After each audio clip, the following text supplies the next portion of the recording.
I still play her voicemail every night before I sleep. Hey Chase, this is Serena. What time are you going to study for this AP Calc exam? Hit me up. Her voice is sweet, and when she says, I convince myself that it's because she's nervous. As if Serena would be nervous to talk to a nerd like me.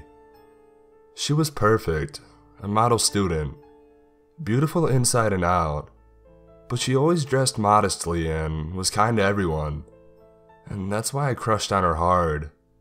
Of course, she had a boyfriend, Derek, a starting varsity lacrosse player and definitely not someone who had a seat in our AP Calculus class. He wasn't an idiot by any stretch, and I heard that he had gotten to the University of Connecticut's psych program, so I mean, it wasn't bad. But Serena would have been at MIT or Yale, with me, had I not dropped out of school after what happened. Had Serena not been found dead. Serena went missing on December 6, 2016. For 18 days, police poured out over a quiet New England town, knocking on doors and organizing citizen searches. I participated too, of course. I was sleepless for those 18 days, and I was unable to concentrate on exams or even eat. I'd spend my time after school and during winter break searching for her, sometimes with others, but often alone. Each day, I'd play her voicemail on the bus home from school and convince myself that she was nervous to talk to me. I'd be sure that, secretly, she loved me, and that if I found her, if I was the one to rescue her, she would realize that she loved me all along, and that we would be together. I was going to find her and she would be mine forever. And unfortunately, I did find her. It was Christmas Eve. The ground is covered in an inch of snow that had fallen a few days before. I was searching an abandoned quarry at sunset when I discovered a trail of smashed glass.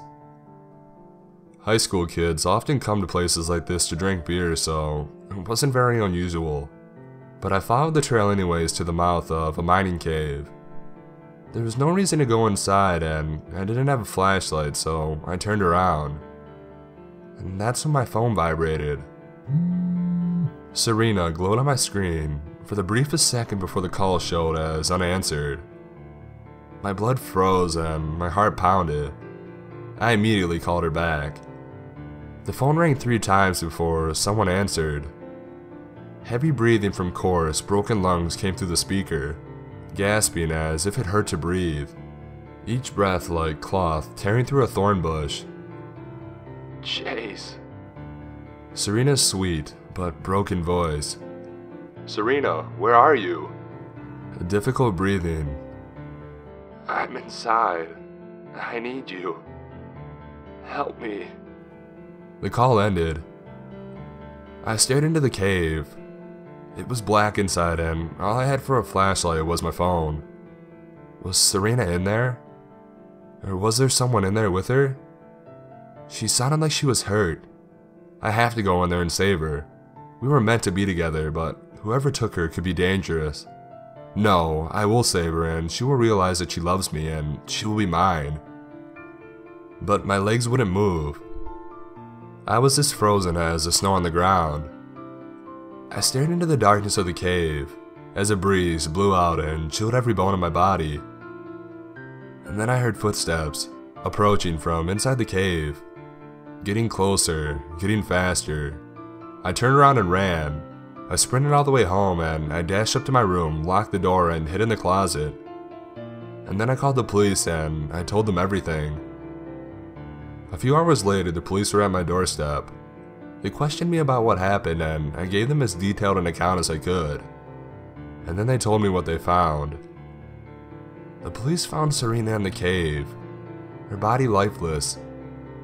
And though the cause of death was uncertain at the time, the police believed it was murder, as several of her ribs were broken and one had even punctured her lung. I was devastated and I immediately broke down into tears. Had I only been braver, maybe I could have saved her. Had I been an athlete like her boyfriend Derek, had I been strong and confident, maybe I could have overpowered the killer and she would still be alive. But instead, I had run home and I hid in my closet, and as a result, Serena had died a horrible and brutal death. But it wasn't true. None of it. Because the officer told me Serena's body had decomposed to such an extent that she'd been dead for a week. "We'd have to confiscate your phone as evidence," the officer said as I sat there, confused and in tears. "The person who called you could be a suspect." But I couldn't let them have my phone. Her voicemail was on my phone. That was my last remnant of her, and her giddy, nervous voice proved she loved me. "I made it up," I said. "That part about getting the phone call, it never happened." "Now, why would you do that?" the officer asked. "I went inside the cave and I saw her body. It scared me so much that I ran home. I wanted to be taken seriously, so I made up that part about her calling me." My explanation made no sense, but the officer, realizing that I was in shock, didn't press me any further. I asked him one final question. "Did you recover any of her belongings, like her phone or anything?" "I can't really talk about that, but no, we didn't really find anything like that on her." Nothing made sense. I went to bed and I slept for 16 hours. There was no cheer on Christmas Day for me or anyone in my family. I sat alone in my room, thinking about it all. I played her voicemail and I cried every time. I wanted to call her number, but pressing send was like standing before the mouth of that cave, frozen, my blood chilled to ice. Who was going to pick up? Who had I talked to yesterday? We were meant to be together, and I'm not an athlete, nor am I popular, but I'm intelligent, just like her. We could have gone to MIT together. We could have gotten married and had kids, a boy and a girl. I could make our family breakfast every morning. We could have been happy. She secretly loved me, and so I pressed send. The phone rang 3 times. "Chase, you ran away." Her voice, the sweetest it had ever sounded. I broke down in tears. "I'm sorry, Serena. Just please forgive me." "I forgive you, Chase. You know, I've always loved you. I love you too. We can be together forever, Chase. Forever." "How?" "Come back to the cave at sunset. And this time, don't run away." The call ended, and when I tried to call her back, I got the message that her phone had been switched off or it was out of the service area. So at sunset, I returned to the cave. There's police tape and a barricade around the mouth now. The snow on the ground was melting into a slippery slush. My phone vibrated for only a second. It was another missed call from Serena. I called her back. "Chase. Chase, my love. I'm here." "Good. Now we'll be together soon. Now just face the cave and close your eyes." "What? Why?" "You'll hear him come for you. Let him take you, Chase." "Who?" "He'll bring you to me and we'll be together forever." "This doesn't make sense." "Be brave, my love."